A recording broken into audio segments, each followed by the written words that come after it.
जय हिंद मेरे प्यारे दोस्तों। Welcome my YouTube channel RS study SMD पर आपका हार्दिक स्वागत है, अभिनंदन है। तो हम बायोलॉजी पढ़ा रहे थे और बायोलॉजी के अंतर्गत हम कोशिकाओं के बारे में बता रहे थे। और कोशिकाओं के बारे में मैंने आपको बताया था कि और वीडियो स्टार्ट करने से पहले मैं आपको एक चीज़ बता दूं कि आप वीडियो को शेयर किया करें और सब्सक्राइब किया करें, लाइक करें और कमेंट जरूर किया करें, जिससे हमें पता चलता रहे कि आपकी समझ में अच्छी तरीके से आ रहा है। तो आज हम पढ़ेंगे कोशिका के बारे में ही पढ़ेंगे, लेकिन कोशिका के बारे में क्या क्या चीज़ पढ़नी है, दो चीज़ों के बारे में पढ़ेंगे आज हम। पहली चीज़ है प्रोकार्योटिक और दूसरी चीज़ है यूकार्योटिक। इन दोनों के बीच में डिफरेंस जानेंगे कि ये दोनों चीज़ क्या होती हैं और इन दोनों के बीच में क्या डिफरेंस होता है। तो आइए स्टार्ट करते हैं बिना समय गवाए और अच्छी तरह से पढ़ते हैं। आइए देखते हैं। मैंने आपको बताया था कि सेल एक कोशिका होती है। क्या होती है? कोशिका। कोशिका से ही हमारे पूरा शरीर का निर्माण हुआ है, यानी कि हम कह सकते हैं कि सभी जीवित जीव, यानी कि जितने भी जीवित जीव हैं, यानी कि अपनी पृथ्वी पर, धरती पर जितने भी जीवित जीव हैं, वो सभी के सभी किससे बने हैं? सेल से बने हैं। किससे बने हैं? सेल से, यानी कि कोशिका से बने हैं। किससे बने हैं? कोशिका से ही मिलकर बने हैं। और कोशिका में मैंने तुम्हें एक चीज बताई थी, कोशिका में एक चीज होती है, क्या होता है? केंद्रक होता है। क्या होता है? केंद्रक। क्या होता है? केंद्रक। और इस केंद्रक, इसको इंग्लिश में कहते हैं न्यूक्लियस। क्या कहते हैं? न्यूक्लियस। न्यूक्लियस कहते हैं केंद्रक। और केंद्रक के दो भाग होते हैं। केंद्रक के दो भाग होते हैं। केंद्रक के दो भाग कौन कौन से होते हैं? पहला होता है आपका प्रोकैरियोटिक, दूसरा होता है यूकैरियोटिक। तो इन दोनों के बारे में आज हमको पढ़ना है और बहुत अच्छी तरीके से पढ़ेंगे। तो आइए स्टार्ट करते हैं। सबसे पहला, इस केंद्रक को अगर हम बांटें तो दो प्रकार के होते हैं ये केंद्रक। पहला आपका होता है प्रोकैरियोटिक, प्रोकार्योटिक,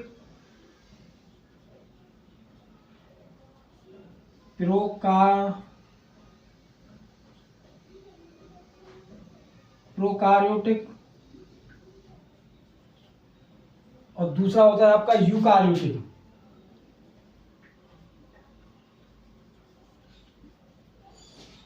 यूकार्योटिक।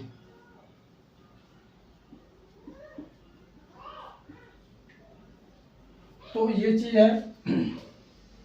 तो इन दोनों के बारे में हमको अच्छी तरह से पढ़ना है। तो प्रोकार्योटिक क्या होता है? मैंने आपको एक चीज बताई थी, प्रोकार्योटिक एक कोशिकीय होते हैं। कैसे होते हैं? प्रोकार्योटिक हमेशा एक कोशिकीय होते हैं। कैसे होते हैं? ये एक कोशिकीय होते हैं। एक कोशिकीय।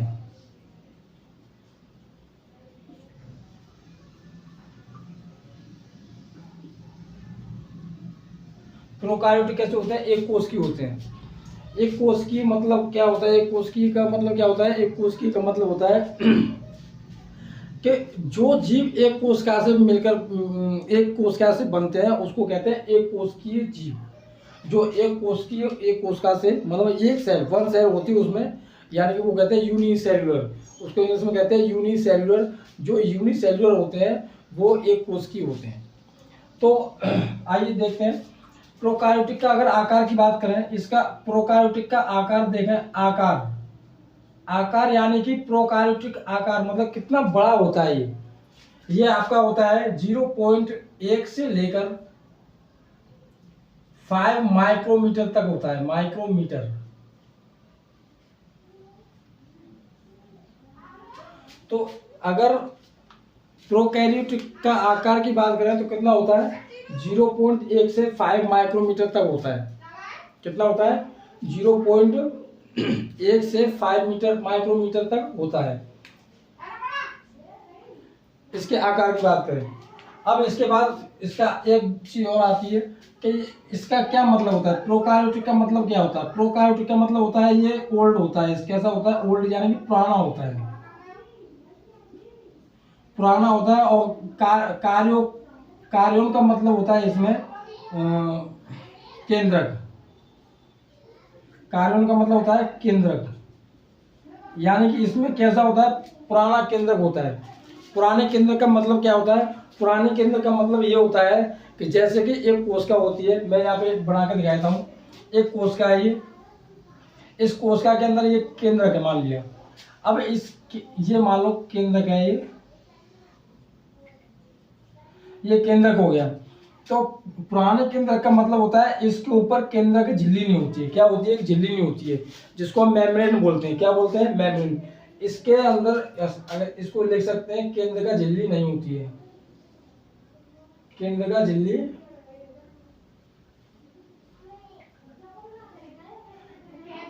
तो इस कोशिका के अंदर जो केंद्रक होता है, प्रोकार्योटिक कोशिका के अंदर जो क्या होता है, केंद्रक होता है। केंद्र के अंदर क्या नहीं होता है? केंद्र का झिल्ली नहीं होती है। इस केंद्र का झिल्ली का क्या मतलब होता है कि ये केंद्र का झिल्ली होती है जो केंद्र के चारों ओर एक मेम्ब्रेन की तरह होती है। किसकी तरह होती है? मेम्ब्रेन की तरह होती है। इसलिए ये कैसी होती है? पुरानी केंद्रक होता है इसमें, पुराना केंद्रक होता है इसमें। तो आइए फिर एक चीज और देखते हैं। मैंने एक चीज में ये आपको बताई थी कि ये एक उसकी होते हैं और इसमें केंद्रक सुनियोजित होता है। केंद्रक कैसा होता है? सुनियोजित। केंद्रक कैसा होता है? इसमें केंद्रक सुनियोजित होता है, यानी कि केंद्रक इसमें कोई भी काम नहीं करता है जब तक इसके ऊपर मेम्ब्रेन नहीं होगी। तो ये केंद्रक कब काम करेगा? केंद्रक काम करेगा कब? जब ये यूकैरियोटिक में चेंज हो जाएगा। ये किस में चेंज हो जाएगा? यूकैरियोटिक में चेंज हो जाएगा। जैसे ये केंद्र क्या करने लगेगा? काम करने लगेगा। और दूसरा इसमें मैंने अभी इसमें एक चीज और बताई, इसमें केंद्र का झिल्ली नहीं होती है। क्या नहीं होती? केंद्र का झिल्ली नहीं होती है। केंद्र का झिल्ली इसमें नहीं होती। किस में नहीं होती है? इस प्रोकार्योटिक में केंद्र का झिल्ली नहीं पाई जाती है। अगर केंद्र का झिल्ली नहीं पाई जाती है फिर इसमें एक और चीज पढ़ते हैं। इसमें न्यूक्लियस कैसा होता है? मास्टरमाइंड होता है। न्यूक्लियस कैसा होता है? मास्टरमाइंड होता है। कैसा होता है? मास्टरमाइंड।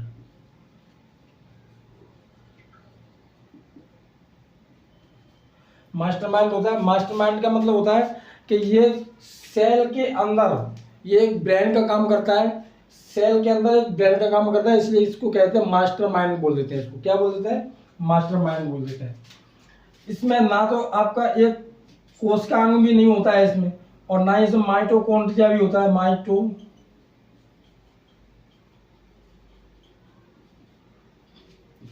इसमें नहीं होता है। दूसरा इसमें अगर देखें कोशिकांग भी इसमें नहीं होता है। कोशिका के अंग इसमें नहीं पाए जाते हैं। और ये जो माइटोकॉन्ड्रिया है इसमें नहीं होता है। कोशिकांग भी इसमें नहीं होता है। और इसमें दिखाएंगे तो ये कहाँ पाए जाते हैं? ये जो एक कोश की जीव होते हैं ये सबसे ज्यादा कहाँ पाए जाते हैं? समुद्र में पाए जाते हैं। कहाँ पर? समुद्र में, जल में, मिट्टी में भी पाए जाते हैं आदि। इन जगहों पर क्या ये एक कोश की जीव पाए जाते हैं। अगर इनके बाद अगर एक क्वेश्चन और देखें तो प्रोकार्योटिक में एक क्वेश्चन और आता है। वो क्वेश्चन क्या होता है कि राइबोसोम क्या होता है? राइबोसोम कितना होता है इसमें? राइबोसोम होता है इसका 70S का। 70S का इसमें राइबोसोम होता है। और ये क्या करता है इसमें आगे बताएंगे। लेकिन अब ये जब मैंने ये सारे के सारे पॉइंट मैंने आपको बताए, ये प्रोकार्योटिक के अंतर्गत बताए। अब हम बताएंगे इसके अंदर यूकार्योटिक के अंतर्गत क्या क्या होता है और क्या क्या नहीं होता है। अब आप ये जान लो कि प्रोकार्योटिक में जो चीज नहीं होती है वो सारी चीज किस में होती है? यूकार्योटिक में होती है। किस में होती है? यूकार्योटिक में होती है। तो सबसे पहले हम इसके आकार की बात करेंगे, यूकार्योटिक की। अब हम बात करेंगे यूकार्योटिक की। हमने प्रोकार्योटिक के बारे में पूरी अच्छी तरह से जान लिया है। अब हम जानेंगे यूकार्योटिक में। अगर यूकार्योटिक का बात करें तो इसका आकार कितना होता है? इसका आकार होता है 10 से 100 माइक्रोमीटर व्यास होता है। 10 से 100 माइक्रोमीटर व्यास के करीब होता है इसका माइक्रोन व्यास।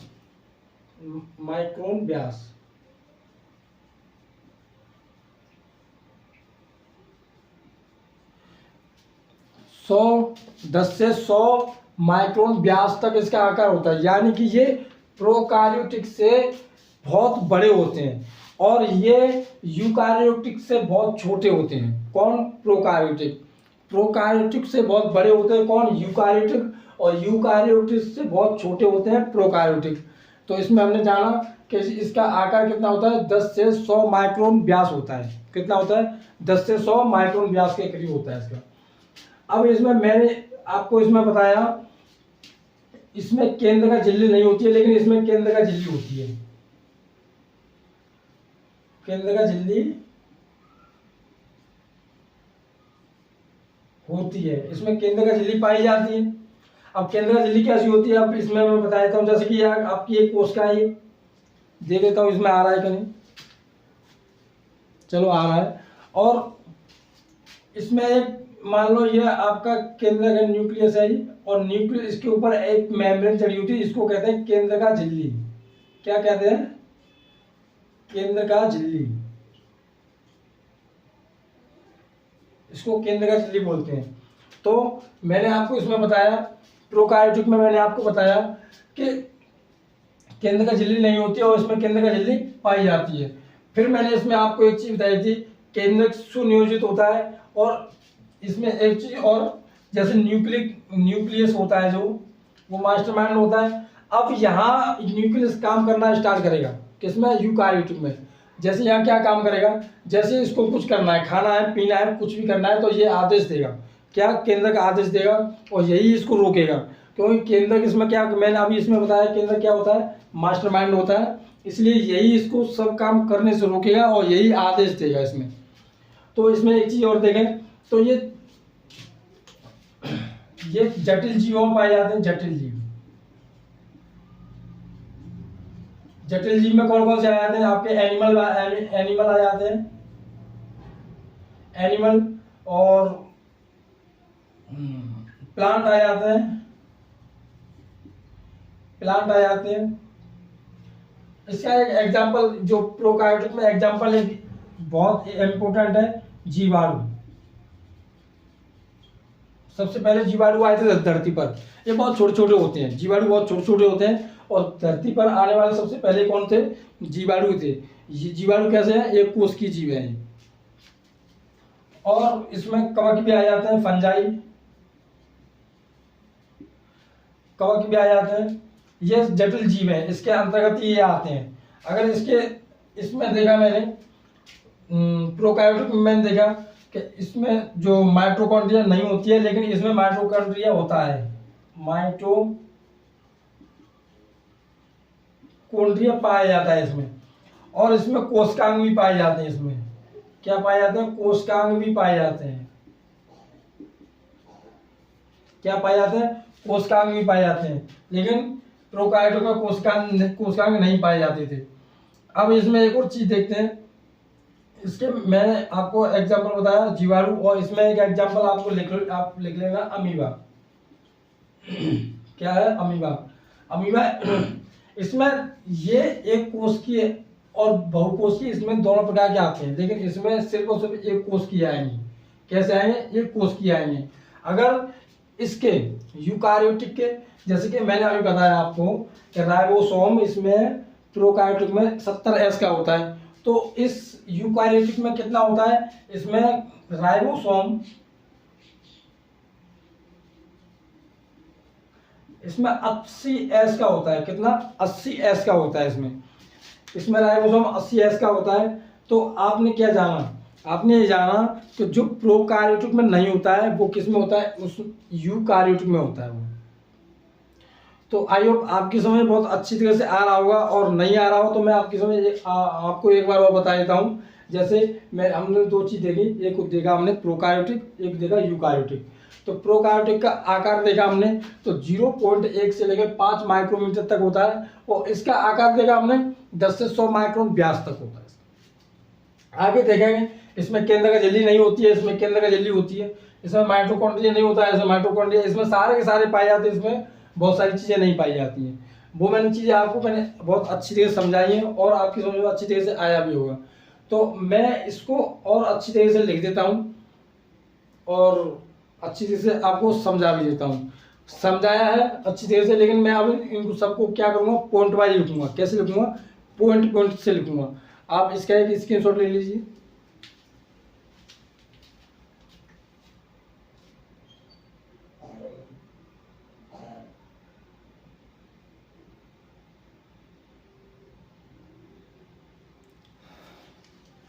मैं इसको साफ कर देता हूँ।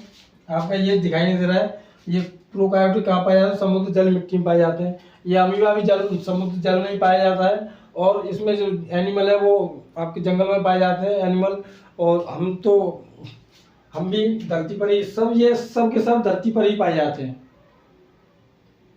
और प्लांट भी, फंजाई, कवक वगैरह, ये सब भी किस में आएंगे? यूकारियोटिक में आएंगे। तो आपकी समझ में अच्छी तरीके से आ गया होगा। मैं इसको साफ कर देता हूँ।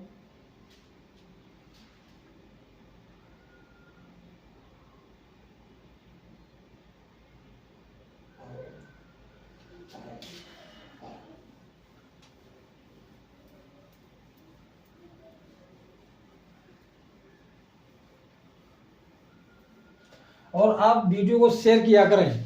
आप शेयर नहीं करेंगे तो हमारी वीडियो कहीं जाएगी नहीं, क्योंकि सब कुछ आपके ऊपर ही है। और आप चाहेंगे तो हम इससे भी अच्छा पढ़ाएंगे, लेकिन आप वीडियो को शेयर करें और हमको कमेंट में बताएं कि और अच्छा पढ़ाइए, तो हम आपको और अच्छा पढ़ाएंगे। अभी हमारी वीडियो ज़्यादा 20 मिनट या 25 मिनट की बन रही है, 30 मिनट से आगे की एक भी वीडियो नहीं बनी है। और छोटी छोटी वीडियो में हम आपको बहुत अच्छी तरह से पढ़ाएंगे इस बायोलॉजी को। और बायोलॉजी हम आपको ऐसे पढ़ा देंगे कि आपको हाई स्कूल या इंटर की बायोलॉजी में जो आपको दिक्कतें आती हैं वो आपको बिल्कुल दिक्कतें नहीं आएंगी। हम बिल्कुल टॉपिक वाइज ही पढ़ा रहे हैं। और आपको किसी भी टॉपिक में कोई भी दिक्कत हो तो कमेंट करके हमें आप बता सकते हैं, क्योंकि आप बताएंगे तभी हमको पता चलेगा। वरना हम जैसे पढ़ा रहे हैं वैसे पढ़ाते ही रहेंगे, और वैसे पढ़ाने में कोई दिक्कत नहीं है। बिल्कुल टॉपिक वाइज चल रहा है, और प्रत्येक टॉपिक को अच्छे से, ऐसे जैसे हम पढ़ा रहे हैं ऐसे ही अच्छे से क्लियर करते जाएंगे। हर टॉपिक को बड़े आसानी से और बहुत अच्छी तरीके से पढ़ाएंगे। आप बस शेयर कीजिए और कमेंट में ज़रूर बताएं, और सब्सक्राइब जरूर करें, और लाइक करना बिल्कुल ना भूलें। लाइक का मतलब ये है कि आपको वीडियो अगर अच्छी लगेगी तो लाइक तो करेंगे ही, लेकिन आप वीडियो को शेयर किया करें अपने सारे फ्रेंड्स के पास। वीडियो को शेयर करें और सब्सक्राइब करने की बोलें। तो आज के लिए इतना ही, और इसके बाद हम कल पढ़ाएंगे। थैंक यू, धन्यवाद, जय हिंद।